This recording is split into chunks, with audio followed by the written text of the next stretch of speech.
Hi there, welcome to the Carlton Boutique Show. With us today is a guest who happens to be a neighbour of ours. His name is Zoran. He works for City Wine Collections, and he's here to join me today on this very beautiful day here in Richmond. So thank you for joining us, Zoran. How are you today?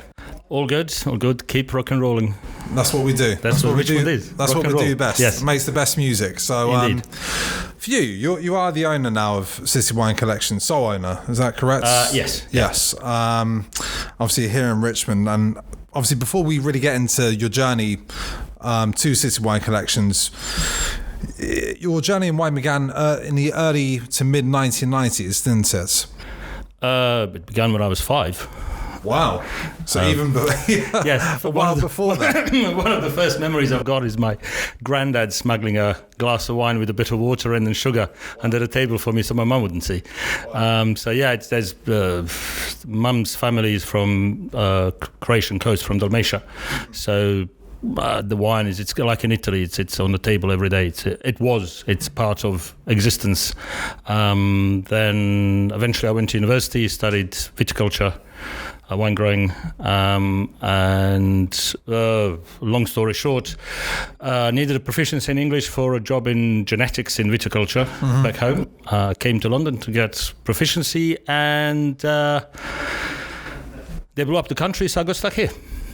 And here we are and today. That was it. Here we are. So then I worked for various different people. I was very fortunate. I worked for Stones Belgravia, which was at the time the best wine shop in UK. Yeah. In Pond Street, which got taken over by Jeroboam's. Then from there I worked for Rackham's, where I was running their shop in the city, which I later took on.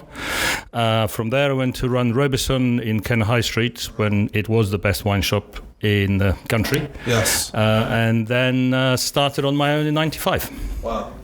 And since 95 I've been running my own thing, mainly running private client sellers, managing portfolios and stuff like that. So the shop is really an office in a showroom.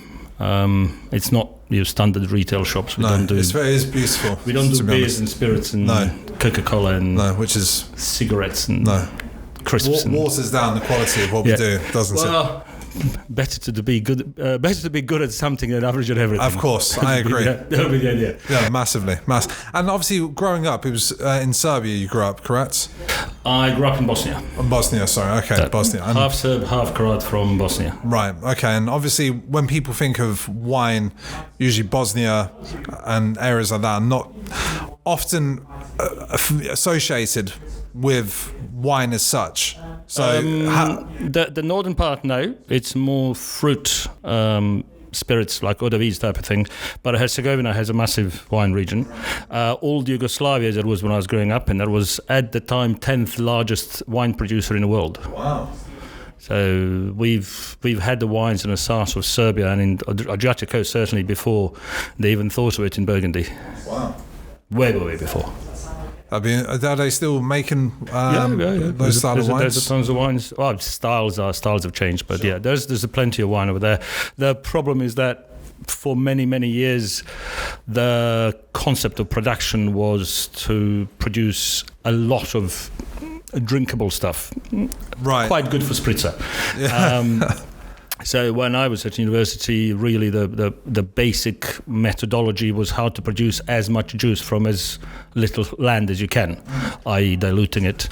So it took me a long time to understand the concept of how to make a high quality wine. But once you kind of get a good grounding in how to grow the vineyards, then it eventually gets to be standard. So I have worked in Bordeaux, I've worked in Spain, I've consulted on the wineries in New Zealand, I've designed a couple of wineries in Serbia in the last 10 years. Oh wow. How's that? How are those projects going? The ones in Serbia are doing very well, both, but they're both owned by students who were at my university, because I was supposed to stay at university after getting my English proficiency to teach in genetics and so on.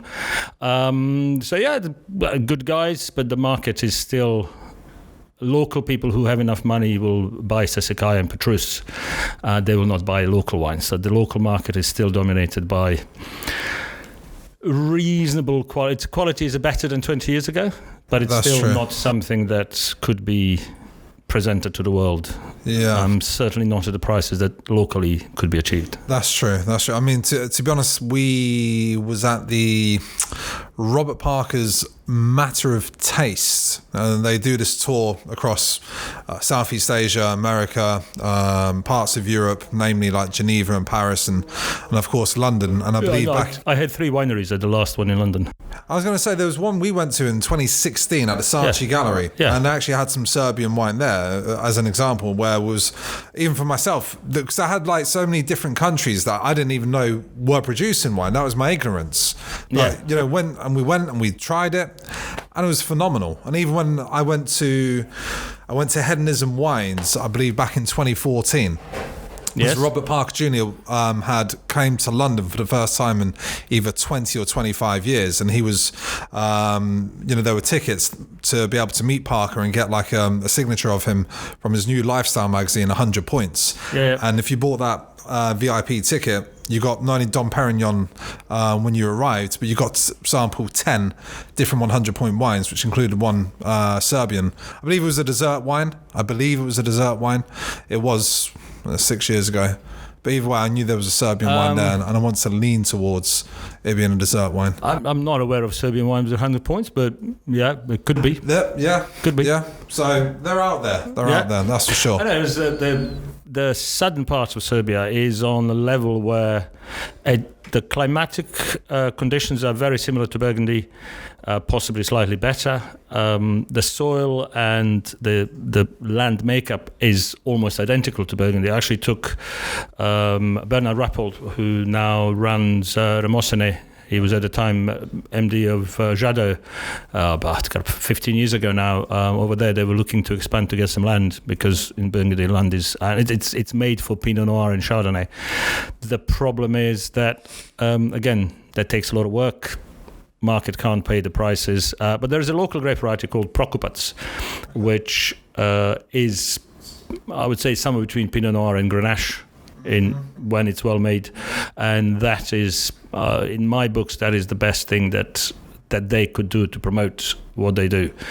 Making another Merlot or Chardonnay Sauvignon Blanc is just going to be another one in a sea of Chardonnays and Merlots. So, but yeah, there's plenty of stuff to do. Essentially, what needs to happen, my generation needs to die, because companies are now run by my generation, and we were trained to produce as much juice as we possibly can, bring it to the winery, and then a chemist in the winery will make it drinkable. So is it more like the beliefs of yesteryear, which is the problem moving forward? So my generation needs to retire and get removed from the management positions within the large companies that make wine. New kids need to take over, and it's slowly happening. It's the progress in the last 10-15 years has been enormous. It's like multiples of hundreds per year. That's very interesting you say that, because of course we all know about how many Southeast Asian collectors there are for a lot of fine wine and wine in general, as well as champagne, and we know like they're moving on to some of their whiskies as well, even though they're trying to acclimatise their palate towards it, because obviously it's very high in alcohol. But of course you've got Louis Vuitton Moet Hennessy that have created Ao Yun, which has become quite a figure piece in the luxury brand world. And James Sucklin's website, jamessuckling.com, recently done, I think, 5 or 10 Bordeaux, some of the best, which include a Chateau Lafite Rothschild, versus 5 or 10 Chinese wines in the blind tasting. And the Chinese wines happen to rival a lot of the Bordeaux in terms of these blind tastings, similar to like the Judgment of Paris. Yes. Do you feel that's what it would take, say, for like a conglomerate like Louis Vuitton Moet Hennessy to go back to help bring up the quality of what's being produced, back there, back in the motherland? Or do you think it just takes someone with the right initiative, like I said, that younger generation, that more, right, I can make this a better version of Burgundy or a better version of Australian Grenache or something like that? The young generation for sure. Sure. LVMH and the likes will it's just going to be another cheap land, cheap labor for them. They're never going to try to produce quality. They're just going to try and produce something that will have a cheap source. Having said it, with the predicted oversupply of the wine in the next couple of years, I don't think anyone's going to be aiming in that direction. No. Now, China is different, because in China there's more billionaires in China than people with 100 euros in their pocket in Serbia. Actually, it's probably more billionaires than the whole population of Serbia.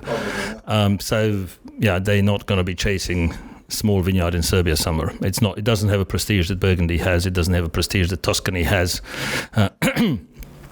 Infrastructure is not there yet in terms of roads and hotels and so on. Most of those places, where if you go to where the best vineyards are, it's similar to, let's say, Ribera del Duero 20 years ago. Okay. Yeah. I remember when I first started going, the nearest hotel to any half reasonable winery was about 2 hours drive.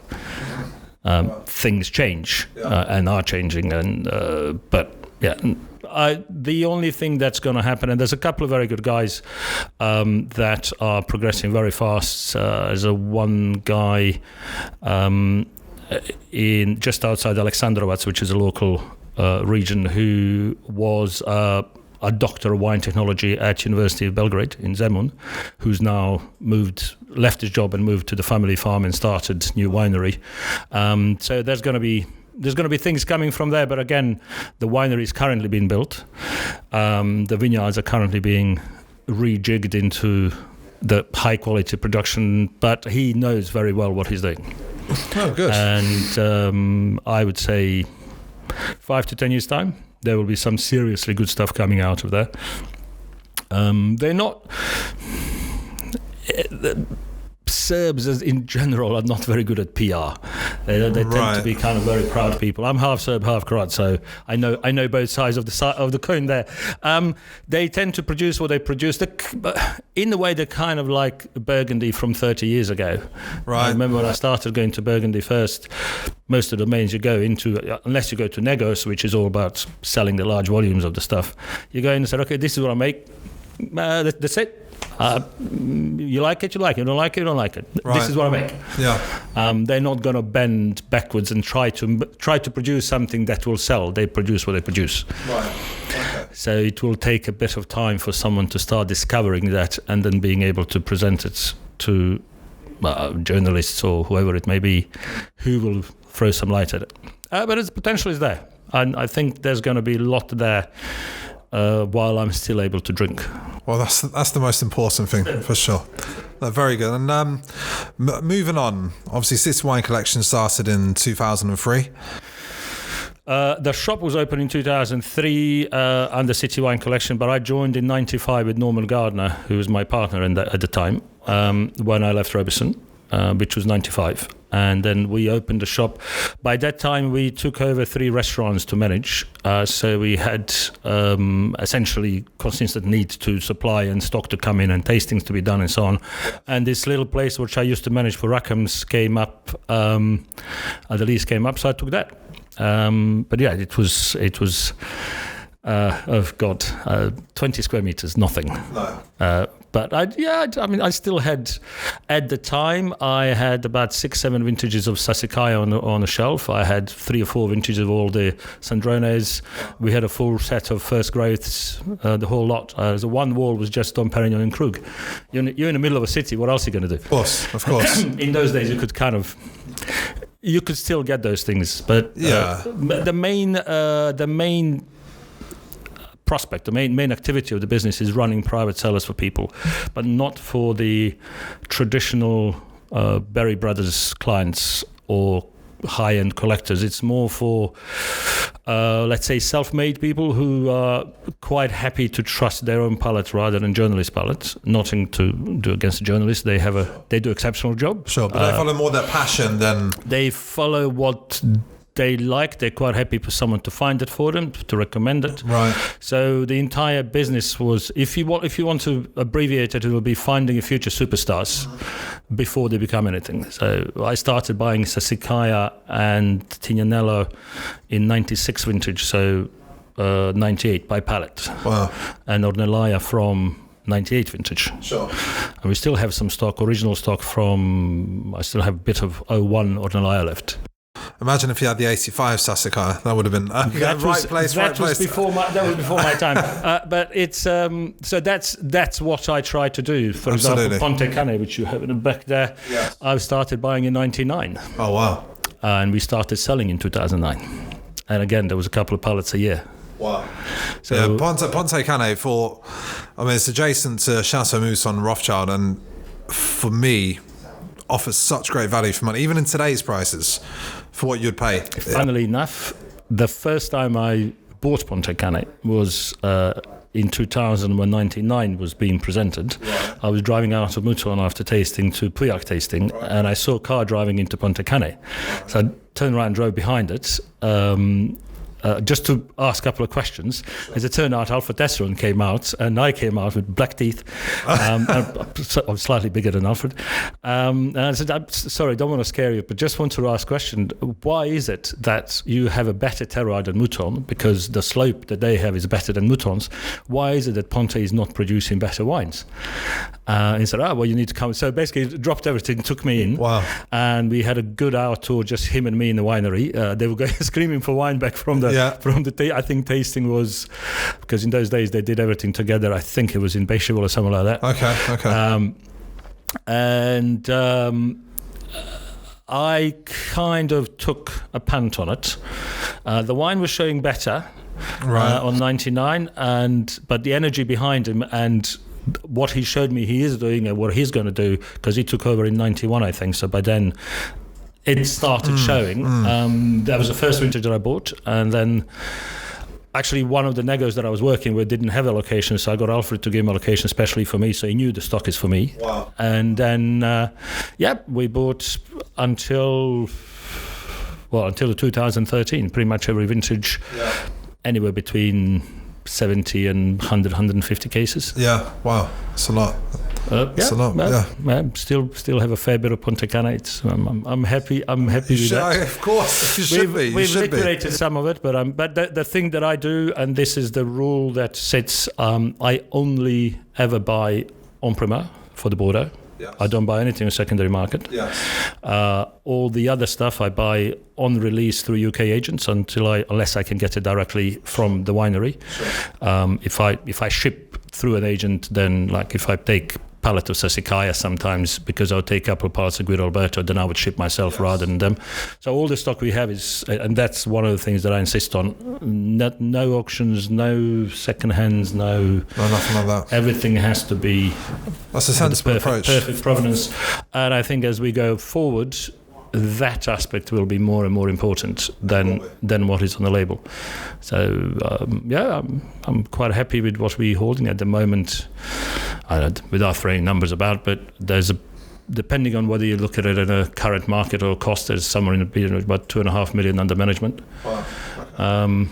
But the future is Tuscany is already found. I don't think anything in Tuscany will hit the levels of Sassicaia, Nalaia, Tenello, Pergole Torte. Salaia, maybe. I've always had an issue with Salaia. I bought a few years, but it doesn't work for me. I still insist that everything gets sent to me as a sample. Yes. We tasted normal tastings, but I pay for the samples to be sent to the shop. Yes. Any of the new wines, I tend to look over 3 days. Okay. So get them in, let them rest for a day or two. Definitely. Open in the morning, taste in the morning, Definitely. Evening, next morning, next evening, and next morning. Definitely. To see the development, and that's when I made an offer, or not, as the case might be. Salaia, not my gig. Okay. It might be just... Well, it's all a matter of opinion. That's the great thing about wine. Some like it, some don't. But the critics are very useful, but whenever I make an offer, there's my review, and then there's a link to critics' reviews if anybody wants to read them. Sure. To me, the issue is that someone buys a case of wine from me, and I say drink it in 10 years' time, and we deliver it in 10 years' time, and they don't like it. They can call me and say, take this back because this is not what I expected. Wow. And I would take it back. That's a good option. Whereas they cannot call Suckling or Parker or anyone and say, oh, you gave this so many points. And you said, okay, fair enough. So I stand behind every wine, and therefore I don't buy anything because it's sellable. I buy things because they're good. So you've kind of answered one of the questions I was going to ask, but which again I was going to ask, what kind of clientele you tend to deal with, whether that be more enthusiast collectors, novices, etc. And it sounds, without presuming, that it is more people. Right, Zoran, I know what I want. I know what I'm after. I know I can rely on you. What have you got? It's mainly the people who know what they want. If they call me and say, "Oh, get me a case or two of this," I've just tried it in a restaurant. If it's not something that I already buy or recommend, it will be, I would send an email back and I keep them just in case they call back in 5 years' time, as they did. Yeah. Yes, no problem to get it, but it doesn't come with my recommendation. Okay. So if you read about it, if you tried it, you like it, no problem. But the stuff that comes with my recommendation, I stand behind fully. Most of the people would be people who want to learn about wine, not people who want to have a massive collections. Understood. And people want to drink decent wine, irrelevant what it says on the label. Understood. And for most of the new regions or the new wineries, if you think Tuscany 20, 30 years ago, Bulgari until 92, Sassicaia was table wine. Yes, it was. Yeah. It takes for the new region 20 to 30 years to become Bulgari. Obviously, with advance of internet and other things, it's going to be sped up. But I always look for another place where things are being developed. Yes. So, and my guys tend to follow what I say because they know they're going to get decent bottle of wine. Well, that's the most important thing. Absolutely. The idea is, in principle, to instead of getting a one case of wine for yourself to drink, you buy 4. And then 5-10 years later, we sell 3 for what you paid for 4, or you get more than that. So in reality, once you put a decent infrastructure together, you get to drink for free for the rest of your life. That's always been our philosophy as well. Yeah. So that's pretty much what it is. So my job, it's a buying-based business rather than a selling-based business. Yes. I spend 80% of my time in tastings and traveling, which is difficult at the moment, and buying. So for the Bordeaux En Primeur this year, I sent the first review saying, until I get samples, I can't make you any offers. We had samples sent for most of the chateaus that I worked with for many years, so I didn't manage to taste most of the things. I'm glad you brought that up because I saw that you covered 2019 En Primeur to some extent. We were massively behind on Primeur. It was the first En Primeur campaign in several years. Well, we thought, okay, great price reductions, great quality throughout. And we saw that generally across the board. Yeah. Decent scores. I know obviously you're not big on the scores per se, but of course because of our business setup, we do rely a lot on that as well. But of course the pricing is also something that's very important. And I think across the board there was an average of around 20 to 30% reduction compared to the 2018s.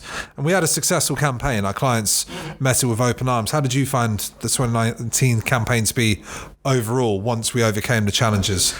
Well, it turned out much better than I thought it would be. Again, the wines that I recommended and on the final email that went out, all other than Armagnac, which was not sending samples, so Mouton team was not sending samples, were based on the samples that came to the shop and got tasted. Some of them that I normally follow, such as Pape Clément, we had samples twice. They were not good enough, so I said no go. Pichon Baron was disappointing. I know it got 99 points. My comments were, I'm not buying because samples that I had was not up to standard. Things like Pichon Comtesse were fine. I don't really have an issue. I'm not necessarily that much behind the concept of price reduction compared to 18 because I think 18s were way overpriced. And I think that the reduction in price in 19 doesn't quite reach where it should have been for lots of properties. Pichon being some of them. Ponte Canelo being another one. But we bought a lot. I bought 1,200 bottles of Talbot, for example. That's definitely a favourite. And I think if you look at a 10-year perspective, though, with how the prices were for this year's En Primeur campaign, on reflection, I think it would represent good value for money. Yeah. And my opinion is because once we get some more continuity across the world in 2021, what usually happens with Bordeaux since the 2009 campaign, and the 2010 campaign, when their prices of En Primeur was stupid, let's be honest, because again, especially because they saw the influence of Southeast Asia and they thought, right, we're going to just make a quick buck here. Next year's En Primeur is going to be quite expensive. I almost know, because they're already saying that 2020 has been a phenomenal year. But again, with the price reductions, what they've been able to do, they've been able to bring people in. But that's why I think when they start to release the prices next year, we're not going to see similar prices what we saw for this year's En Primeur campaign. In fact, I reckon we'll see 10, 15, 18% increase compared to what we saw for this year. And that's where they're going to start to revert back to their old selves, because maybe economically the world's going to be used to this new norm that we're having to adjust to. And so in their typical ways, I hate to say it, but it's true, even when the 13 was a bad vintage year, 14 was mediocre, 15 was really good. There was an excuse to bump the price up again. 16 was really good as a vintage year, but again, an additional price reduction. 17, so again, that's why I think 2019 in probably 10 years' time would represent good value for money.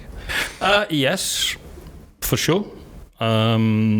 Even sooner than 10 years' time, but I'm not convinced that 2020 will go up in the price that much. We shall see. There's an issue. Some of the top wines, potentially yes, but the Bordeaux Plus has a lot of stock. Chateaus have a lot of stock. So at some point liquidity has to come into it. And my view on a lot of those things, which is probably very controversial to majority of the fine wine trade, but I think that the reason why they can maintain the price increases at the chateau that they do is more to do with the fact that they can borrow money at 0% as much as they want. And they can borrow money because Bordeaux Exchange operates as a stock exchange. If Chateau blah blah blah, let's not name names, can sell 500 bottles or 5,000 bottles on a Bordeaux Plus at 100 euros a bottle, they can basically borrow against all the remaining stock at that price level at 0%. Right. So why would they sell it to you and me at 70 if they can get 0% interest on the 100? Right. Okay. And I think that's why they've managed to get the shortage of supply to the marketplace. How can any of the great chateaus, let's not list top 30, sure. But any of them can run a business with releasing 20 or 30% of the stock? Yeah, they can. They couldn't pre-2008. No, they couldn't. But now they're holding back more than ever. This is... Yeah, but that's because they can borrow money at 0%. Against the stock. You may not want to answer this question, but do you think that's why? And again, so I'll ask you. Sure, I'm happy to. Do you think that's why Chateau Latour made that move? Chateau Latour made a move before. We knew that Chateau was holding stock, but Chateau Latour is owned by one of the richest people in the world, and and the business is run by accountants. And accountants say, "Hang on, average price for Chateau Latour in the market is 300. Why are we selling for 180?" Yeah. Oh, because we need to. No, we have tons of money. Yeah. The people who, the Credit Mutuel bought 55% of Calon Ségur. Yes. Calon Ségur was a reasonable value of 35 to 40 on the release. Yeah. They're now releasing at 75. Yeah. If you go to Credit Mutuel and say, well, listen, we actually need to be selling this at 30. So why? We're getting money from people. Our job is to invest the money. Yeah. We don't know what to do with money. Yeah. Why would we be giving a 30% discount to the stock? No, absolutely. And that's where it sits. As long as they are in a situation to borrow at those levels, there is no reason. No. And then it becomes a bit of an ego issue over there, who's going to outbid whom in terms of how you price your stock. So, if the two chateaus on a similar level of recognition, again, let's not name names. Sure. But let's say one of them comes out at 100 euros and doesn't sell, other one comes out at 85 and sells everything, right. Then he can say, when they sit together, you see, I understand the market better than you. Yes. It's then a numbers game. To me, again, it still boils down to I buy on behalf of my clients. I don't sell to them. Okay. I get given, most of the campaigns, I get given a budget by clients. When I come back from Bordeaux, sure. I send a report saying, this is what I think. I say, okay, what should I put in? So they give me whatever that may be, 5, 10, 15, 20, sometimes more than that. Sure. And I buy to that budget on their behalf. I don't sell individual. Sure. Some people would just pick off bits and pieces, but those are mainly drinkers who take one case of this, one case of that. Sure. Most of the others, I would put together structure. So I'd know, before the wines start coming out on the market, I know how much money I got in a kitty to spend. Yes. Well, so it's always good to have that, of course. And then you go and pick the cherries, if that's the right and that's phrase. it. Yeah. And that's it. Okay. And last couple of questions. What would your advice be then for anyone looking to build a wine portfolio? I know you're more used to dealing with people who say, I know what I'm after, plus I trust you. But if someone, say, pretend I knew that my family were into wine, but I was a novice, I was living in Richmond, and I came across City Wine Collection. I walked into your store and say, my granddad's left me X amount of money. What do I do with it? What would your... I tend not to work with pure investors. I prefer the people who actually drink some stuff. But it's investment like any other investment. You need to analyze the level of risk you want to take. Sure. So if you come and tell me, hey Zoran, I go to Las Vegas twice a year with 100 grand in the pocket. Sometimes I come back on a private jet. Sometimes I come back with no shoes.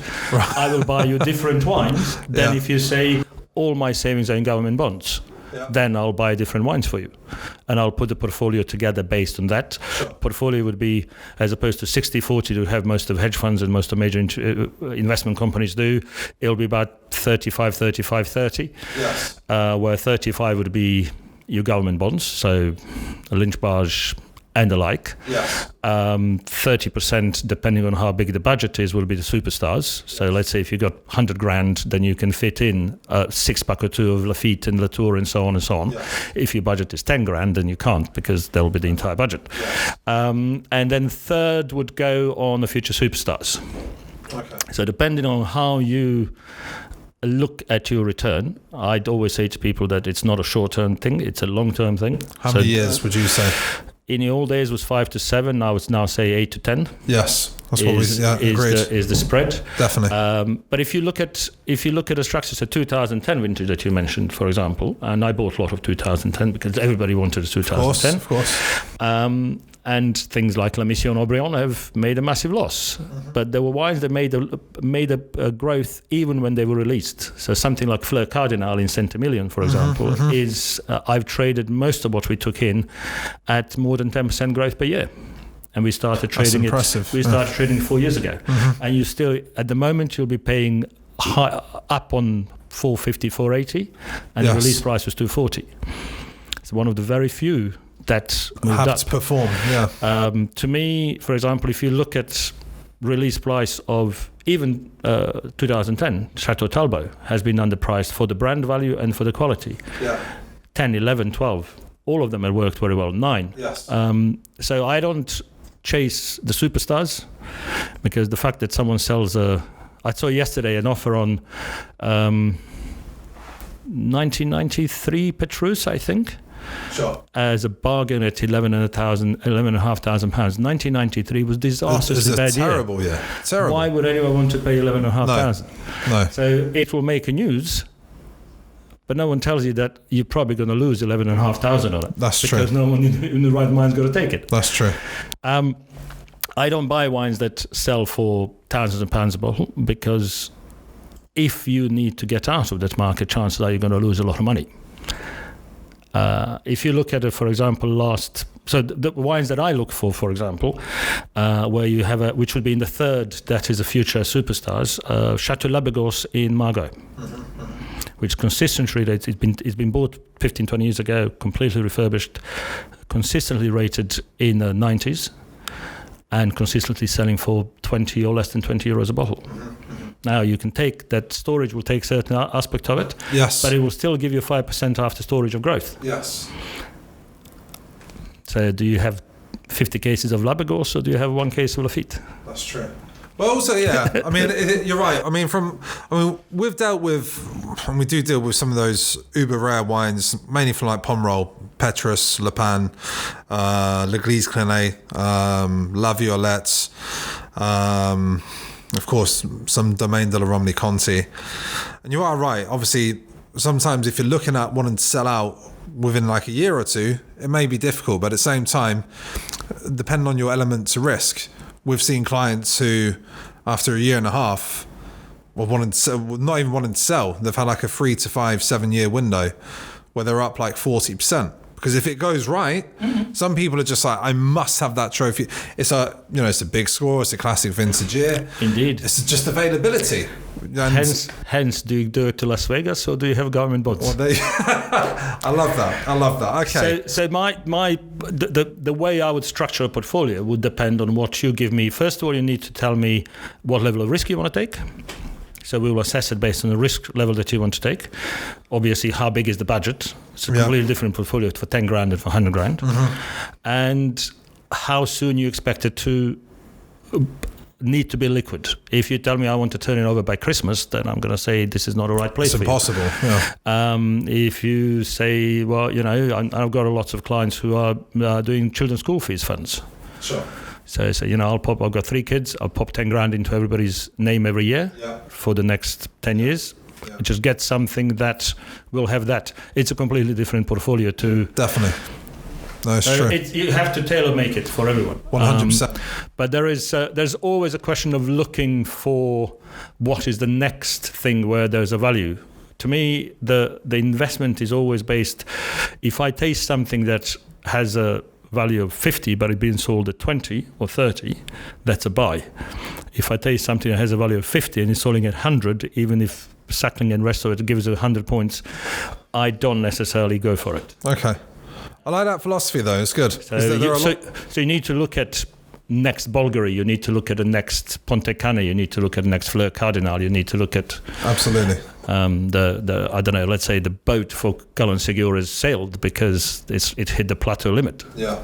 So whatever you do with it, it is what it is. Definitely. Like Cos d'Estornel a few years ago and so on. Yeah. So the place to look at, and that's where the quality is going massively up, but also understanding of how to present it would be, in my books, the most undervalued place in all of Europe, if not in the world, is Ribera del Duero. I agree. That's where the restars are from. You can get a decent 15, 20 pounds per bottle of that easily. People think Rioja, Tempranillo, brands, I agree, but Ribera, it's a game changer. It's not only, it doesn't taste like a Spanish wine. It has those Spanish characteristics about it, don't get me wrong. So it's a Spanish wine, but you don't instantly think, that's Rioja, that's Tempranillo, that's Grenache or anything like that. You think that is something that could be confused for a very elegant French wine, combined with something else. So I agree 100%. It's the thing about Ribera, and I spend a lot of time in Ribera, have done for the last 10 years. Yeah. I go pre-lockdown at least 3-4 times a year. Right. It's a bottom of an old lake that was in the middle of the northern part of Spain. So as the peninsula rose, rivers flew out of the lake, and it's completely surrounded by the mountains, a massive big valley. So all the best vineyards are up on about 800 to 900 meters in the villages on the old sandy beaches of the lake. So you've got a sun that you would get normally in Spain, in the northern Spain, but you also have nights where in August, when during the day is 40 degrees, temperature drops down to 7. Yeah. So in the ripening time, you actually get to retain acidity, and you have the ripeness that you would get. Rioja is under influence of the Mediterranean. You can have a good years or bad years. You can have a shed load of rain or not. In Ribera, there is no bad years. There are different style years. There's a continental and Atlantic, depending on whether it's a cool air or hot air. But cool vintage in Ribera is like a hot vintage in Bordeaux. Yes. So, I've never had a bad bottle from Ribera. But they also have a size on production, so people can get to taste it, and they're pretty good in terms of running a business. So, other than the people from Rioja and Torres and so on who are buying land left, right, and centre in Ribera and Toro. But the local guys are very good. They have Mariano Garcia, who created Vega Sicilia essentially, who was a great. So he now runs his own estates. So a disclaimer here, I represent Mariano Garcia Family Wines in UK, so... No issues there, no issues. You know, but yeah, he's the one who run Vega since early 60s till 98. And at the time, Vega was the only place. We've had Pingus, Peach Sisek. Another special wine, yeah. And I've started buying Pingus and Flor de Pingus on the Bordeaux Plus back in 99 from Jean-Luc Tourneval, until Cornyn Borough got the agency, and so I had to buy through them. Sure. And we've, again, had a whole pile of Pingus for about 10 odd years. Sold most of it in the last 4 or 5 years. Sure. There are new properties that are coming that are of that quality at quarter of money. There we go. It's not bad at all. So if you want to know, Alto is the place to go. I'll come to you for that, that's for sure. But all right. And last bit of a PR. Yeah, exactly. All right, last question before we wrap things up. And it's more obviously, this year's been, in general, it's just been a challenging year universally. So to really ask, as we do close it out, what positives for yourself personally do you feel you'll be able to bring into next year? And have you got anything new in the pipeline? New not, because planning anything is impossible. There's no point in even trying to. From 2 days ago to now, we are now half locked, half not. Yeah. We don't know. Within a week, we might be completely locked or not. Or we may not choose whether to accept it or not, as they're doing in Manchester or not. Yeah. So making any plans is impossible. But the one that stick to quality, taste everything and stick to quality and tighten a belt. I look at it as being a ship in the ocean. The storm is coming. Drop the sails, tie yourself up, and grit your teeth. Yeah, that's it. Someone will come through this. We will come through this. It's service to clients will be the most important thing. Making sure that you are available more often than before on your phone. Most definitely. Or replying to emails as soon as you can. Making sure that you can arrange the deliveries when it suits them, because they also have to run. The family, they also have to run their businesses, which they're running from home. Be adaptable and stick to quality. Definitely. Stick to quality. That's the only thing. Great advice. We might be in a situation where quality costs less, which would be helpful. We will probably have to, at some point over the next 24 months, bottle the lake of wine that is unsold in the lower aspects of the quality, which would influence how the better quality wine can be distributed. Yes. But yeah, we're all rediscovering that we are human and we need each other. We do. It's definitely not numbers. It's